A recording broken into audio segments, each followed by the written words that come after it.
Está começando mais um episódio do Podcast On, Revista Fevale, a especial aqui no Festival de Cinema de Gramado.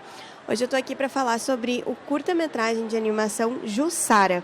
Eu estou com a diretora Camila Ribeiro, seja muito bem-vinda. Obrigada. E a ilustradora e animadora Luma Flores, seja bem-vinda. Obrigada.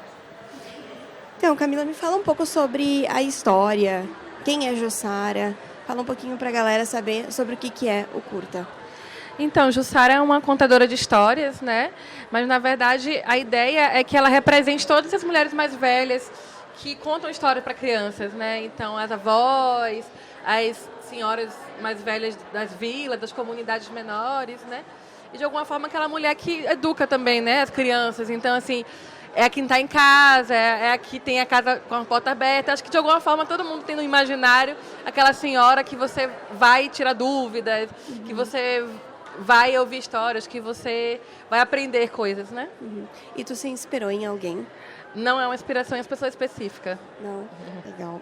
E sobre a ilustração, tu teve... Como foi a escolha de como tu ia fazer a ilustração e a animação depois?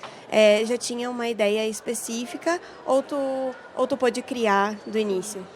Bom, Camila, ela já tinha uma ideia de trazer esse aspecto da aquarela, né, para a animação em geral. Só que, por viabilidade mesmo, a gente decidiu manter esse traço só nos cenários e assumir essa mistura de técnicas mesmo. Então, os cenários, eles são todos feitos à mão. Foram mais de 50 cenários feitos todos em aquarela. E a animação em si dos personagens, ela é digital. Então, tem essa mistura de técnica mesmo. E foi isso. E...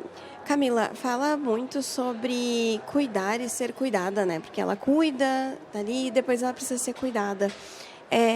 Como tu vê essa importância da gente falar sobre isso, né? Sobre a pessoa que está ali cuidando dos outros também precisa receber algum tipo de cuidado. Então, a gente acaba sempre vendo essas mulheres mais velhas muito ou num lugar de uma necessidade, de uma limitação da idade, né? De uma limitação de locomoção, ou num lugar do cuidar. Então, se ela está bem, ela está sempre cuidando, né? Então, eu acho que é trazer um pouco também de um protagonismo de mulheres mais velhas, que a gente acaba vendo pouco, né, no cinema nacional, assim. Eu acho que a gente está sempre pensando como a vida é a parte da juventude, né? Então, a gente nega as possibilidades de autonomia, de desejo, de criação de pessoas mais velhas. Então, eu fui também buscando, assim, de que forma essa mulher que está sempre o tempo inteiro à disposição, com as portas abertas, recebendo criança, recebendo adulto, sempre ali, acolhendo, de que forma também as coisas batem para ela, de que forma também ela expressa seu desejo. Então, eu acho que é um processo de Jussara acordar para uma perspectiva de se olhar mesmo, né? E não estar sempre olhando para os outros. Eu acho que principalmente pensando em mulheres negras, eu acho que é uma coisa muito comum, né? Ela está sempre ali no lugar do cuidado, seja no cuidado com seus familiares, seja no cuidado através do serviço. E foi uma tentativa de trazer o momento em que ela se dá conta que ela também precisa expressar seus desejos. E tem aquela cena em que os móveis se transformam, né, em livros, tem as autoras ali. Como foi essa curadoria de autoras? Então, na verdade, Luma chegou para mim e falou assim, quais são os livros que ficam grandes? Falei, eita, não tinha pensado sobre isso. Então, foi muito no processo da construção mesmo desses cenários, né, que tinha os livros gigantes, mas a gente não tinha parado para pensar que livros eram esses. Então, a gente foi buscar também quais são as nossas referências, né?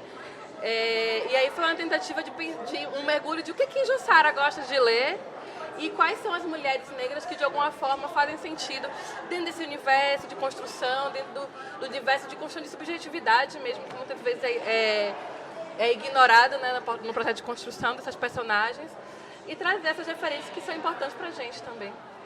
E, Luma, tu vê a questão da ilustração e das animações crescendo em festivais, porque foram pouquíssimas animações que a gente viu, né? Mas eu lembro que vocês comentaram alguma coisa no discurso sobre trazer mais animações, né? Como tu vê essa perspectiva? Tu acha que tem um crescimento? Sim. A gente ficou super feliz, assim, né? E, ao mesmo tempo, desejando ainda mais espaço, porque é a única animação na seletiva brasileira. tiveram algumas na competitiva gaúcha, né? Mas no brasileiro foi a única. A gente fica feliz, mas torcendo para que ainda mais animações tenham espaço e consigam contar suas histórias, né? Porque, como eu falei, no dia da exibição, eu acho que a animação, ela não é um gênero, ela é só mais uma linguagem, é uma forma de contar a história, seja ela qual for. Então, eu acho que essa coisa de estar, às vezes, muito limitada a exibições infantis, eu acho que isso pode se estender, né, para qualquer tipo de exibição. Então, é uma honra estar aqui, né, representando essa linguagem e torcendo para que venham mais. E o curta vai estar disponível em algum momento, em algum lugar? Então, a gente ainda está circulando em alguns festivais, então por isso não pode disponibilizar, né? Mas a gente pretende, assim que concluir esse ciclo, disponibilizar com certeza. Podia dar o Instagram, de repente, para a galera, né? Sim, é o Curta Jussara, só isso. Quer dar o teu também, Luma também. Cami Aventureira. O meu é Luma, 2_Flores. Então tá. Queria agradecer a participação de vocês. O curta traz... ele é muito bom de assistir, ele é muito fofo, né? E é muito bom ter esse lugar de acolhimento e cuidado, né? Queria agradecer vocês pela produção e parabenizar.